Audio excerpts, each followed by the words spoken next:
ಬಾಲ ಬಂದ ನಗುತ್ತ ಬಾಲ ಬಂದ ಮನದಲ್ಲಿ ಬಗೆದನು ಹಲವೊಂದ ಮನದಲ್ಲಿ ಬಗೆದನು ಹಲವೊಂದ ಸಾಹಿಬ ಜೀವನದೊಳಗೇನಾದರೂ ಎನ್ನುತ್ತ ಬರುತ್ತಿರೆ ಬಸದೊಳಗ ಕ್ಷಣ ನಗುತ್ತ ಬಾಲ ಬಂದ.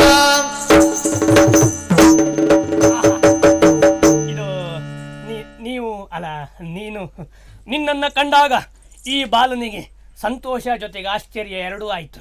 ಯಾಕೆಂದರೆ ನನ್ನ ಕಲ್ಪನೆಯ ಕೂಸು ಇಷ್ಟು ಬೇಗ ಕಾಣಲಿಕ್ಕೆ ಸಿಗ್ತದೆ ಎಂದು ಸಂತೋಷ ಆಯಿತು. ಆಶ್ಚರ್ಯ, ಈ ಕಾಲದಲ್ಲೂ ನಿನ್ನಂಥ ಹೆಣ್ಮಗಳಿದ್ದಾಳ ಅಂತ ಅನ್ಸೋದು.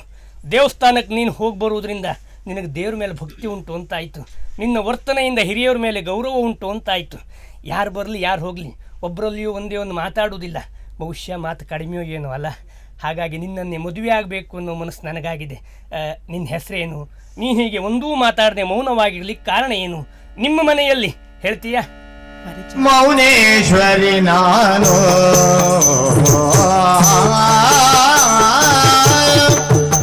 ಮೌನೇಶ್ವರಿ ನಾನು ಮೌನ ಕರೆವರು ಎನ್ನನ್ನು ಮೌನ ಕರೆವರು ಎನ್ನನ್ನು ವನಜನಾಭನ ಭಕ್ತಳದಾಗಿಯೇ ವನಜನಾಭನ ಭಕ್ತಳದಾಗಿಯೇ ಮೌನದ ವ್ರತವು ಇವುದೈ ಸತ್ಯ ಮೌನದ ವ್ರತವು ಇವುದೈ ಸತ್ಯ ಮೌನೇಶ್ವರಿ ನಾನು ಮೌನೇಶ್ವರಿ ನಾನು ಮೌನ ಕರೆವರು ಎನ್ನನ್ನು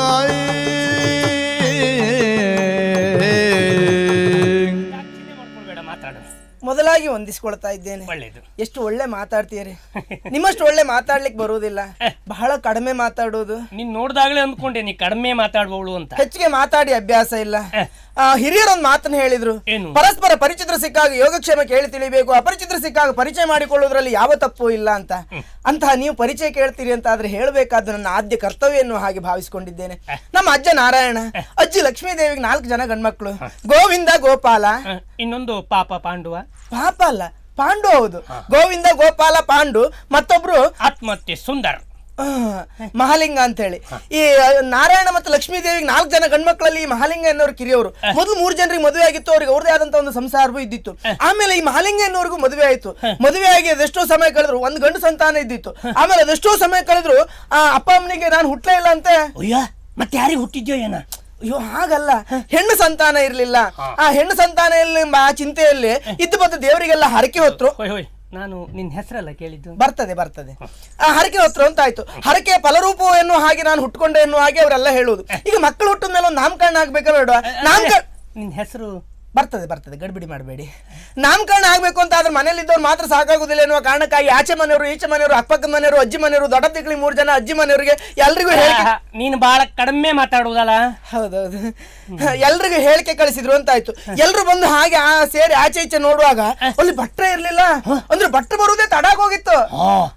ಬರುತ್ತ ತಡ ಆಯ್ತು, ನೀ ಹುಟ್ಟಿದ ಬೇಗ ಆಯ್ತು. ಏನೋ ಒಂದು ಆಯ್ತು.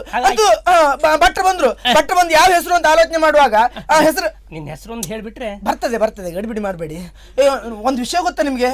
ನಾನು ಹುಟ್ಟುವಾಗ ಒಂದು ಮಾತಾಡ್ತಿರ್ಲಿಲ್ಲ ಅಂತೆ. ಪ್ರಪಂಚದ ಎಷ್ಟು ಅದ್ಭುತವೋ ಏನು, ಇವಳು ಹುಟ್ಟುವಾಗ ಒಂದೇ ಒಂದು ಮಾತಾಡೋದಿಲ್ಲ ಆಗಿತ್ತಂತೆ. ಹಾಗಲ್ಲ, ಈ ಮಕ್ಕಳಂತ ಹೇಳಿದ್ರೆ ಅಳುವುದು ರಗಳೆ ಮಾಡುವುದು ಎಲ್ಲ ಹೆಚ್ಚಲ್ವಾ? ಮಕ್ಕಳು ಅಳುವುದು ರಗಳೆ ಮಾಡುವುದು ಹೆಚ್ಚು, ನೀನು ಬಹಳ ಕಡಿಮೆ ಮಾತಾಡೋದ. ಉಳಿದ ಮಕ್ಕಳ ಹಾಗೆ ನಾನಿರ್ಲಿಲ್ಲ. ಹಾಗಾಗಿ ಯಾವ ಹೆಸರು ಇಡಬೇಕು ಅಂತ ಹೇಳಿ ಭಟ್ರಿಗೂ ಸಮಸ್ಯೆ ಆಗಿ ನನ್ನ ಅಪ್ಪ ನನ್ನ ನೋಡಿದ್ರು. ನಾನು ಮೌನವಾಗಿದ್ದು ನೋಡಿ ನನ್ನ ಅಪ್ಪ ಅಮ್ಮನ್ ಕರೆದು ಹೇಳಿದ್ರಂತೆ, ನೋಡೆ ನನ್ನ ಮಗಳು ಎಷ್ಟು ಮೌನವಾಗಿದ್ದಾಳೆ, ಈ ಮೌನ ಅರ್ಥ ಬರುವ ಯಾವ್ದಾದ್ರು ಒಂದು ಹೆಸರು ಇಡಬೇಕು ಅಂತ ತೀರ್ಮಾನ ಮಾಡಿದ್ರು. ಅದೊಂದು ಹೇಳ್ಬಿಟ್ರೆ ಬರ್ತದೆ, ಗಡಿಬಿಡಿ ಮಾಡಬೇಡಿ. ನಮ್ಮ ಅಜ್ಜಿ ನನಗೆ ದುರ್ಗಾ ಪರಮೇಶ್ವರಿ ಹೆಸರಿಡ್ಬೇಕು ಅಂತ ಆಲೋಚನೆ ಮಾಡಿದ್ರು. ಆ ದುರ್ಗಾ ಪರಮೇಶ್ವರಿ ಹೆಸರಿಡ್ಬೇಕು ಆಲೋಚನೆ ಮಾಡಿದ್ರ, ಆ ದುರ್ಗಾ ಪರಮೇಶ್ವರಿ ಈಶ್ವರಿ ಕೊನೆಗೊಂದು ಮೌನ ಅರ್ಥ ಬರ್ಲಿ ಅಂತ ಎರಡನ್ನು ಸೇರಿಸಿ ನನಗೆ ಮೌನೇಶ್ವರಿ ಅಂತ ಹೆಸರಿಟ್ರು. ನನ್ನ ಹೆಸರು ಮೌನೇಶ್ವರಿ. ಹಾಯ್ ಯಜ್ಞವ್ರೆ, ಅಲ್ಲ ನೀನು ಹುಟ್ಟಿ ಎಷ್ಟು ವರ್ಷದ ಮೇಲೆ ಈ ಹೆಸರಿಟ್ರು? ಯಾಕೆ ಈ ಹೆಸರಿಡುವ ಕಾರ್ಯಕ್ರಮ ಇದು ಒಂದಿನಕ್ಕಾಗೋ ಕಾರ್ಯಕ್ರಮ ಅಲ್ಲ. ಇದು ನಾ ಸಣ್ಣಕ್ಕಿದ್ನಲ್ಲ. ನಿಜವಾಗ್ಲೂ ನಿನಗೆ ಮೌನೇಶ್ವರಿ ಅಂತ ಹೆಸರಿಡುವುದಲ್ಲ, ನೀ ದೊಡ್ಡ ಚ್ವರಿ ಅಂತ ಇಡಬೇಕಿತ್ತು. ಆ ಹೆಸರು ಇಡ್ತಿದ್ರೆ ಅದ್ರ ಮೊದ್ಲು ಯಾರು ಆ ಹೆಸರು ಇಟ್ಟದಿಲ್ಲಲ್ಲ. ಹಾಗಾಗಿ ಹೇಳಿದ್ದಕ್ಕೆ ಧನ್ಯವಾದ. ಮತ್ತೆ ಸಿಗುವ. ಹೊರಟದೆ ನೀವು? ಹೋಗುದೇ. ನೀವು ನನ್ನ ಹೆಸರು ಮಾತ್ರ ಕೇಳಿದ್ದ? ಅದನ್ನು ಕೇಳಿಯೇ ನನ್ನ ಜನ್ಮ ಪಾವನ ಆಗೋಯ್ತೆ. ನಿಮಗೇನೋ ಹಾಗೆ ಅನಿಸಿರ್ಬಹುದು, ಆದ್ರೆ ಪೂರ್ಣ ಪ್ರಮಾಣದ ಪರಿಚಯ ಹೇಳಿಲ್ಲ ಅಂತ ನನಗೆ ಬೇಸರ ಆಗ್ತಾ ಉಂಟು. ಇನ್ನು ಪೂರ್ಣ ಬೇರೆ ಉಂಟಾ? ಇದೊಂಚೂರು ಅಷ್ಟೇ. ಇದು ನಾವು ಒಂದು ಮಾತಾಡೋದಿಲ್ಲ ಯಾಕೆ ಅಂತ ಕೇಳಲಿಲ್ಲ ನೀವು. ಕೇಳದೆ ಅದು 15 ತಪ್ಪು ಅಂತ ಈಗ ಗೊತ್ತಾಗ್ತಾ ಅಯ್ಯೋ ತಪ್ಪು ಅಂತ ನಾನು ಹೇಳಿದ್ನ ಹೇಳಿ. ಈಗ ಪರಸ್ಪರ ಪರಿಚಯ ಅಂತ ಹೇಳಿದ್ರೆ ನೀವು ಕೇಳಿದ್ಮೇಲೆ ನಾನು ಹೇಳಿದೆ. ಆಯ್ತು, ನಾ ಕೇಳಿದ್ದೆ ಕೇಳ. ಇದು ಮೊನ್ನೆ ಒಂದು 15 ದಿನದ ಹಿಂದೆ ಒಂದು ಕತೆ ಆಯ್ತು. 15 ದಿನದ ಹಿಂದೆ ಇದು ಬಹಳ ಬೇಗ ಮುಗಿತದೆ. 15 ದಿನದ ಹಿಂದೆ ನನಗೆ ಕೆಮ್ಮು ಪ್ರಾರಂಭ ಆಗಿತ್ತು. ಏನ್ ಮಾಡಿದ್ರು ಗುಣ ಆಗ್ಲಿಲ್ಲ. ಏನ್ ಮಾಡುದು ಅಂತ ಆಲೋಚನೆ ಮಾಡುವಾಗ ಕೆಮ್ಮು ಗುಣ ಆಗೋಯ್ತು. ಸಂತೋಷ ಪಡುವಾಗಿಲ್ಲ. ಸಾಯಂಕಾಲ ಜ್ವರ ಪ್ರಾರಂಭ ಆಯ್ತಲ್ಲ, ಏನ್ ಮಾಡಿದ್ರು ಕಡಿಮೆ ಆಗ್ಲಿಲ್ಲ. ಏನ್ ಮಾಡ್ಬೇಕು ಅಂತ ಯೋಚನೆ ಮಾಡ್ತಾ ಇರುವಾಗ ಜ್ವರ ಕಡಿಮೆ ಆಗೋಯ್ತು. ಆಗ್ಲೇ ಇಲ್ಲ. 2-3 ದಿನ ಆದ್ರೂ ಹಾಗೆ ಇತ್ತು. 2-3 ದಿನ ಆದ್ರೂ ಜ್ವರ ಹಾಗೆ ಇದ್ದು ನೋಡಿ ನಮ್ಮ ಅಜ್ಜಿಗೆ ಮೊಮ್ಮಗಳು ಅಂತ ಹೇಳಿದ್ರೆ ಬಹಳ ಪ್ರೀತಿ. ಹಾಗಾಗಿ ನನ್ನ ಅಜ್ಜಿಯವ್ರೆ ಈ 15 ದಿವಸದಲ್ಲೂ ಮತ್ತೆ ನೀನು ಅಜ್ಜಿ ಎಲ್ಲ ಬಂದ್ರೆ ಇದು ಬಹಳ ಬೇಗ ಮುಗಿತದೆ. ಅಜ್ಜಿ ಮೊಮ್ಮಗಳು ಅಂತ ಹೇಳಿದ್ರೆ ಬಹಳ ಪ್ರೀತಿಯ. ಹಾಗಾಗಿ ಏನ್ ಮಾಡು, ಎಲ್ಲಿ ಬನ್ನಿ, ಇಲ್ಲ ನಾ ಹೇಳ್ತೀನಿ ಕೇಳಿ. ಜ್ವರ ಹಾಗೆ ಇದ್ದಿತ್ತ. ಆಗ ಯಾರೋ ಹೇಳಿದ್ರು ವೈದ್ಯರ ಹತ್ರ ಕರ್ಕೊಂಡು ಹೋದ್ರು ಗುಣ ಆಗ್ಬಹುದು ಅಂತ ಹೇಳಿದ್ರು. ವೈದ್ಯರು ನಾನು ಪರೀಕ್ಷೆ ಮಾಡಿ ಅಲ್ಲೇ ಕೈ ಬಿಟ್ರಲ್ಲ. ಕೈ ಬಿಟ್ರು ಅಂದ್ರೆ ನನ್ನ ಹತ್ರ ಆಗುದಿಲ್ಲ ಅಂತ ಕೈ ಬಿಟ್ರು. ಆಮೇಲೆ ವೈದ್ಯರ ಮನೆಯಿಂದ ನಮ್ಮನೆ ಕರ್ಕೊಂಡ್ ಬಂದ್ಮೇಲೆ ಜ್ವರ ಮಾತ್ರ ಹಾಗೆ ಇದ್ದಿತ್ತು. ಯಾರೋ ದೊಡ್ಡ ತಿಕ್ಕಳಿಗೂ ಸುದ್ದಿ ಕೊಟ್ಟಿದ್ರು. 3 ಜನ ಮಧ್ಯ ಮಧ್ಯೆ ನೀವು ಹೂ ಹಾಕಿ ನನ್ನ ಹತ್ರ ಆಗುದಿಲ್ಲ, ನನ್ನ ಬಾಯಿ ಸೋತೋ. 3 ಜನ ದೊಡ್ಡ ತಿಕ್ಕಳು ಮನೆಗೆ ಬಂದಿದ್ರ. ಆಗ ನಮ್ಮ ಹಿರಿಯವರು ಗೋವಿಂದನವ್ರು ಇದ್ರಲ್ಲ, ಅವ್ರು ಹೇಳಿದ್ರು ಇದು ವೈದ್ಯರ ಹತ್ರ ಆಗೋದಲ್ಲ, ಜಾತಕ ತಗೊಂಡು ಭಟ್ರ ಮನೆಗೆ ಹೋಗಿ ಅಂತ ಹೇಳಿದ್ರು. ಹಾಗೆ ಜಾತಕ ನೋಡಿದಂತ ಭಟ್ರು ಹೇಳಿದ್ರು ಇದು ವೈದ್ಯರ ಹತ್ರ ಆಗೋದಲ್ಲ, ಹಾಗಾಗಿ ಒಂದು ದೇವರಿಗೆ ಹರಕೆ ಹೊತ್ಕೊಳ್ಳಿ ಅಂತ ಹೇಳಿದ್ರು. ಯಾವ ಹರಕೆ ಅಂತ ನಾನೇ ಆಲೋಚನೆ ಮಾಡಿದೆ. ಯಾವ ಹರಕೆ ಅಂತ ನಾನೇ ಆಲೋಚನೆ ಮಾಡಿದೆ. ದೇವರಿಗೆ ಅತಿಯಾದಂತ ಪ್ರೀತಿ ಯಾವುದು? ಮೌನವಾಗಿ ದೇವರನ್ನ ಆರಾಧಿಸುವುದು ಅಂತ ಹೇಳಿದ್ರೆ ಅತಿಯಾದಂತಹ ಪ್ರೀತಿ. ಇದನ್ನು ತಿಳಿದಂತ ನಾನು ಮೌನ ವ್ರತ ಮಾಡುವುದೇ ಲೇಸು ಎನ್ನುವ ಹಾಗೆ ಭಾವಿಸಿ ಈಗ ಮೌನ ವ್ರತದಲ್ಲಿದ್ದೇನೆ. ಈಗ ನೀನು ಮೌನ ವ್ರತದಲ್ಲಿ ದೇವ್ರೆ, ಇವಳು ಮೌನ ವ್ರತದಲ್ಲಿದ್ದಾಗಲೇ ಹೀಗೆ. ಎಲ್ಲಿಯಾದ್ರೂ ಇವಳು ಮೌನ ವ್ರತ ಮುಗಿದ ಮೇಲೆ ನಾವೇನಾದ್ರು ಸಿಕ್ಕಿದ್ರೆ ಆ ದಿನ ನಮ್ಮ ಬೊಜ್ಜುವೆ. ಬೇಸರ ಮಾಡಬೇಡಿ. ನೀವು ಕೇಳಿದ್ದಕ್ಕೆ ನಾ 2 ವಾಕ್ಯದಲ್ಲಿ ಉತ್ತರ ಕೊಟ್ಟೇನೋ, ಹಾಗೆ ಬೇಸರ ಮಾಡ್ಕೊಳ್ಬೇಡಿ. ದೇವರಾಣ, ಇದು ಬೇಸರ ಮಾಡ್ಕೊಳ್ಳುವಂತ ವಿಷಯ ಅಲ್ವೇ ಅಲ್ಲ. ಮರ್ಯಾದೆ ಇದ್ರೆ ಆತ್ಮಹತ್ಯೆ ಮಾಡ್ಕೊಳ್ಬೇಕು, ಬಿಟ್ರೆ ಬೇಸರ ಅಲ್ಲ. ಅಯ್ಯೋ, ಆತ್ಮಹತ್ಯೆ ಸುದ್ದಿ ಯಾಕೆ ಮಾತಾಡ್ತೀರಿ ಹೇಳಿ? ಈ ಆತ್ಮಹತ್ಯೆ ಅನ್ನೋದು ಹೇಡಿಗಳ ಕೊನೆಯ ಪ್ರಯತ್ನವೇ ಆತ್ಮಹತ್ಯೆ ಅಂತ ಹೇಳಿದ್ರು. ಆ ಹೇಡಿ ಆದವನಿಗೆ ಜೀವನದಲ್ಲಿ ಯಾವುದನ್ನು ಸಾಧಿಸಲಿ. ನಾ ಏನಾದ್ರು ಕೇಳಿದ್ನ ಈಗ ಆತ್ಮಹತ್ಯೆ ಅಂದ್ರೆ ಏನು ಅಂತ ಕೇಳಿದ್ನ? ಈಗ ಆತ್ಮಹತ್ಯೆ ಅಂದ್ರೆ ನಾನು ಏನೇನು ಕೇಳಲಿಲ್ಲ. ನಿನ್ನ ಕೇಳಿದ್ರಿ? ಆಣೆ ಮಾಡ್ಬಿಡ್ವೆ, ಏನು ಕೇಳಿಲ್ಲ. ನಾ ತಿರುಪತಿ ಆಣೆ ಮಾಡ್ತೆ, ಕೇಳಿದ್ರಿ ನೀವು? ನನ್ನ ಪ್ರಾರಬ್ಧ ಹೇಳು. ನಾ ಇಲ್ಲಿಗೆ ಬಂದದ್ದು ಯಾಕೆ ಅಂತ ಕೇಳಿಲ್ವಾ? ಹೌದೇ, ಅದು ಮೊನ್ನೆ ಒಂದು ಕತೆ ಆಯ್ತಾ? ಮೊನ್ನೆ ಇದು ಬಾಳ ಬೇಗ ಮುಗಿತದೆ. ಮೊನ್ನೆ ಅದೇ ದೇವ್ರಿಗೆ ಹರಕೆ ಹೊತ್ತು ವಿಷಯ ಹೇಳಿದ್ನಲ್ಲ. ಮತ್ತೆ ನಿನ್ನ ಅಜ್ಜಿ ಇಲ್ಲೂ ಬರ್ತಾರ? ಇಲ್ಲ ಇಲ್ಲ ಇಲ್ಲ, ಹರಕೆ ಹೊತ್ತು ವಿಷಯ ಹೇಳಿದ್ನಲ್ಲ. ಹಾಗಾಗಿ ಹರಕೆ ತೀರಿಸಬೇಕು ಅಂತ ಹೇಳಿ ಮೊನ್ನೆ ನಾನು ತೀರ್ಮಾನ ಮಾಡಿದ್ದೆ, ಇವತ್ತು ದೇವಸ್ಥಾನಕ್ಕೆ ಹೋಗಿ ಬರ್ಬೇಕು ಅಂತ ಹೇಳಿ. ನಿನ್ನೆ ಮಲಗುವಾಗ ಆದಷ್ಟು ಬೇಗ ಮಲಗಿದ್ರೆ ಇವತ್ತು ಆದಷ್ಟು ಬೇಗ ಹೇಳಲಿಕ್ಕೆ ಆಗ್ತದೆ ಅನ್ನೋ ನನ್ನ ಕಪೋಲ ಕಲ್ಪಿತ. ನಿನ್ನ ಕಪಾಲಿ ಕೊಟ್ಟರೆ ಕಲ್ಪಿತ ಆಗ್ತಿತ್ತು, ಕಲ್ಪನೆ ಆಗಿತ್ತು. ಏನ್ ಮಾಡುದು, ಬೇಗ ಮಲಗಲಿಕ್ಕೆ ಆಗ್ಲಿಲ್ಲ. ಅಮ್ಮ ಸಾರಿಗೆ ಉಪ್ಪು ಕಡಿಮೆ ಹಾಕಿದ್ಲ.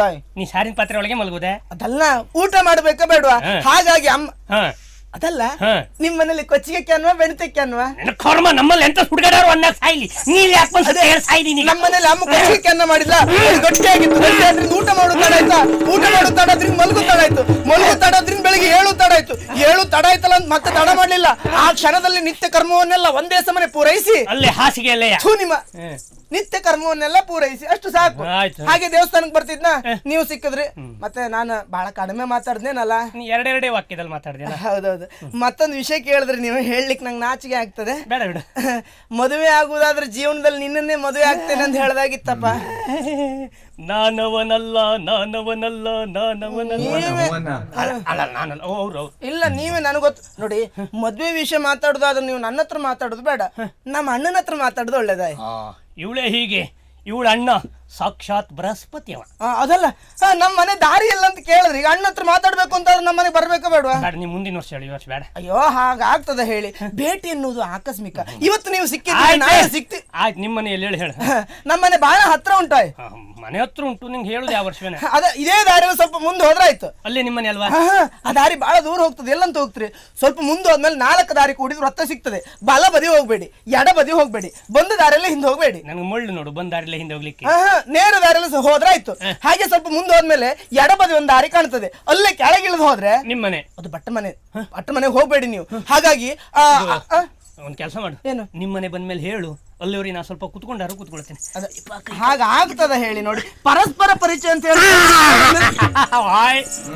ಈಗ ಆಚಾರ್ಯ ಇಷ್ಟು ಬೇಗನೆ ಹೋಗಿ ಸಾಯುವುದಿಲ್ಲ, ಏನ್ ಮಾಡ್ಲಿ? ಹಾಗೆ ಭಟ್ರ ಮನೆಯಿಂದ ಸ್ವಲ್ಪ ಮೇಲೆ ಹೋದ್ಮೇಲೆ 2 ದಾರಿ ಸಿಗ್ತದೆ, ಎಡ ಬದಿ ಮತ್ತೊಂದು ಬಲ ಬದಿ. ಹಾಗೆ ಬಲ ಬದಿ ತಿರುಗಿದ್ರೆ ಅಲ್ಲೊಂದು ದೇವಸ್ಥಾನ ಸಿಗ್ತದೆ. ದೇವಸ್ಥಾನದಲ್ಲಿ ಮತ್ತೆ ಮೇಲೆ ಹೋದ್ರೆ ಒಂದು ಅಂಗಡಿ ಸಿಗ್ತದೆ. ಹಾಯ್, ಈಗ ಅನ್ಸತ್ಲ ಹೋಯ್ತೆ. ನಮಸ್ಕಾರ. ಇದು ಮತ್ತೆ ಆರೋಗ್ಯ ಹೇಗುಂಟು? ಮನುಷ್ಯನಿಗೆ ಮುಖ್ಯವಾಗಿ ಬೇಕಾಗುವುದು ಆರೋಗ್ಯ. ಆರೋಗ್ಯವೇ ಭಾಗ್ಯ ಅಂತ ಹೇಳಿಲ್ವಾ? ಈಗ ಊಟವನ್ನು ಹಿತವಾಗಿ ಮಾಡಬೇಕು, ನಿದ್ದೆಯನ್ನು ಮಿತವಾಗಿ ಮಾಡಬೇಕು. ಊಟವನ್ನು ಮಿತ ಗೊತ್ತಾಯ್ತು, ಹೋಗು. ಹೋದಳಾಗ ಮೌನಿ ಎಂದು ಹೋಯ್ತಾ ಇಲ್ವಾ ಅದು? ಸ್ವಲ್ಪ ಮಾತಾಡ್ತದ. ನನ್ನ ಕಲ್ಪನೆಯ ಕೂಸಲ್ಲ ಇದು, ನನ್ನ ಪಾಪದ ಪಿಂಡ ಇದು. ಇವಳನ್ನು ನೋಡುವ ಮೊದಲು ಮದುವೆ ಆಗ್ಬೇಕು ಅನ್ನೋ ಆಸೆ ಯಾರು ಇದ್ದಿತ್ತು. ಇವಳನ್ನು ನೋಡಿದ್ಮೇಲೆ ಮದುವೆ ಆಗೋ ಹುಚ್ಚೆ ಬಿಟ್ಟೋಯ್ತು ನನಗೆ. ಇದು ಹಿಡ್ಕೊಂಡೋಗು, ಬಿಟ್ಟೋಗಿದ್ದಾಳೆ. ಹೌದಲ್ಲ? ಸಕಲರವು ಸ್ವಾಗತಿಸಿದ ಆಂಧ್ರಪತಿ, ಸಕಲರವು ಸ್ವಾಗತಿಸಿ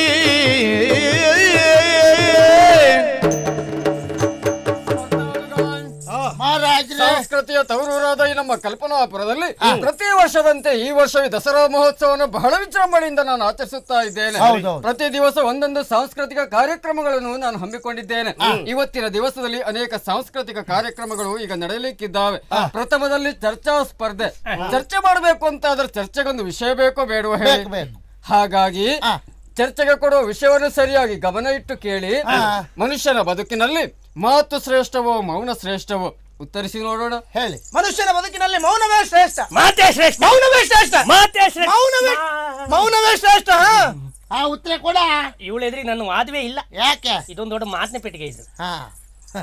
ಮೌನವೇ ಶ್ರೇಷ್ಠ. ಹೌದಾ? ಮಹಾರಾಜರು ಕೇಳಿರುವಂತಹ ಪ್ರಶ್ನೆ ಆದರೂ ಸಾಮಾನ್ಯವಾದುದೇ. ಮನುಷ್ಯನ ಬದುಕಿನಲ್ಲಿ ಮೌನ ಶ್ರೇಷ್ಠವೋ ಮಾತು ಶ್ರೇಷ್ಠವೋ ಎನ್ನುವ ಹಾಗೆ ಗಂಭೀರವಾದ ಪ್ರಶ್ನೆಯನ್ನೇ ನಮ್ಮ ಮುಂದಿಟ್ಟಿದ್ದಾರೆ. ಅಮ್ಮ ತಾಯಿ, ಅವ್ರು ಗಂಭೀರ ಪ್ರಶ್ನೆ ಕೇಳಿದ್ದಾರೆ, ನಿನಗೆ ಉತ್ತರ ಗೊತ್ತಿದ್ರು ಕೊಡು. ಅಯ್ಯೋ, ಮನುಷ್ಯನಾಗಿ ಹುಟ್ಟಬೇಕು ಅಂತಾದ್ರೆ ಎಂತ ಪುಣ್ಯ ಮಾಡಿರ್ಬೇಕು? ಅದು ಈ ಜನ್ಮದಲ್ಲಿ ಮಾಡಿರೋ ಪುಣ್ಯವ? ಅಲ್ವೇ ಅಲ್ಲ. 7 ಜನ್ಮದಲ್ಲಿ ಮಾಡಿರೋ ಪುಣ್ಯದ ಪ್ರತೀಕವಾಗಿ ಮನುಷ್ಯ ಜನ್ಮ ಅಂತ ಹೇಳಿದ್ರು. ಅಂತ ಮನುಷ್ಯ ಯಾಕೆ ಹುಟ್ಟಿದ್ದಾನೆ? ಅಂತ ಮನುಷ್ಯ ಹೇಗೆ ಹುಟ್ಟಿದ್ದಾನೆ? ಅಂತ ಮನುಷ್ಯ ಯಾಕಾಗಿ ಹುಟ್ಟಿದ್ದಾನೆ? ಅಂತ ಮನುಷ್ಯನಿಂದ ಮುಂದೆ ಯಾವ ಮನುಷ್ಯ ಯಾಕಾರು ಹುಟ್ಸಾ ಇಲ್ಲಿ ಮೌನ ಯಾಕೆ ಶ್ರೇಷ್ಠ ಅಂತ ಹೇಳ ನೀನೀಗ. ಮೌನವೇ ಶ್ರೇಷ್ಠ ಯಾಕೆ? ಈಗ ನನ್ನನ್ನು ನೋಡಿದ್ರೆ ಗೊತ್ತಾಗುದಿಲ್ವಾ? ಈಗ ನಾನು ಇಷ್ಟು ಪ್ರಚಾರಕ್ಕೂ ಇಷ್ಟು ಬೆಳಕಿಗೆ ಬಂದದಿದ್ರೆ ಯಾಕೆ? ಬೆಳಕಿರುವುದರಿಂದ ಬಹುಶಃ. ಅಯ್ಯೋ ಅಲ್ಲ, ನನ್ನ ಈ ಮೌನದಿಂದಾಗಿ. ಮತ್ತೆ ನಮ್ಮ ಅಜ್ಜ ಅಜ್ಜಿ ದೊಡ್ಡತಿರು 3 ಜನ, ಆಚೆ ಮನೆಯವರು ಈಚೆ ಮನೆಯವರು, ಭಟ್ರು ಬಹಳಷ್ಟು ಆಲೋಚನೆ ಮಾಡಿದ್ದಾರೆ. ಈ ಪ್ರಪಂಚದಲ್ಲಿ ಯಾವುದು ಶ್ರೇಷ್ಠ? ಒಂದು ಪೂರ್ಣ ವಿರಾಮ ಇಡು. ದಸರಾ ಕಾರ್ಯಕ್ರಮ ಎಷ್ಟು ವರ್ಷ ಉಂಟು? ಯಾಕೆ? 1 ವರ್ಷಕ್ಕೂ 7 ವಾದ ಮುಗಿಯುವುದಿಲ್ಲ. ಅಟ್ಟೆ ಕಿಚ್ಚು. ಮಾತೇ ಶ್ರೇಷ್ಠ. ಹಾಗೆ. ಯಾಕೆಂದ್ರೆ ಬಾಯಿದ್ರೆ ತಾಯಿದ್ದಾಗೆ ಅಂತ ಹೇಳಿದ್ರು. ಮತ್ತೆ ಈ ಮಾತೇನೊಂದುಂಟು, ಇದನ್ನು ಮನುಷ್ಯನ ಒಂದು ಸಂಸ್ಕಾರವನ್ನು ಸೂಚಿಸತಕ್ಕಂಥ ವಿಷಯ. ಈ ಒಂದು ಲಕ್ಷಾಂತರ ಕಾರಣದಿಂದಾಗಿ ಈ ಸಂದರ್ಭದಲ್ಲಿ ಹೇಳ್ತಾ ಇದ್ದೇನೆ ನಾನು, ಮಾತೆನ್ನುವುದು ಸರ್ವಶ್ರೇಷ್ಠವಾಗಿರ್ತಕ್ಕಂಥ ವಿಚಾರವಾಗಿರ್ತಕ್ಕ. ನಿನ್ನಂತ ರಾಜಕೀಯ ಭಾಷಣವೇ ಇಲ್ಲಿ ಬದಿನಿಲ್ಲ. ಆಗದಾಗದೆನ್ನುತ್ತ ಗುಣಕೀರ್ತಿ ತಾನು ಬೆಳೆದನು ಮಾತ. ಜಗದೊಳಗೆ ಮೌನ ಶ್ರೇಷ್ಠ, ಅದಕ್ಕಿಂತ ಮಾತದುವೆ ಕೇಳ್ಕನಿಷ.